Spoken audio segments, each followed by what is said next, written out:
કુંકાવાવ તાલુકાના કોલડા ગામે વૈશાખ સુદ પૂનમને ગુરુવારના દિવસે સંત શ્રી કોલવા ભગતના મંદિરે 52 ગજની ધજા ચડાવીને ભવ્યથી ભવ્ય રીતે આયોજન કરવામાં આવ્યું હતું।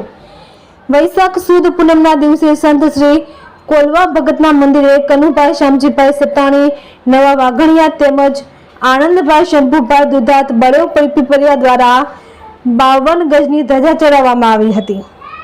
રાજાધિરાજ જગતગુરુ દ્વારકાધીશ અખંડ જ્યોત સ્વરૂપે કોલેશ્વર ધામ કોલડામાં વિરાજમાન છે। તેમાં કોલવા યુવક મંડળ તેમજ કોલડા ટ્રસ્ટ દ્વારા સંત શ્રી કોલવા ભગતના મંદિરે દર પૂનમે 52 ગજની ધજા ચડાવવામાં આવી હતી તેમજ નાના બાળકોને બટુક ભોજન પણ કરાવવામાં આવ્યું હતું। રિપોર્ટર પ્રકાશ વઘાસિયા, જીથુડી।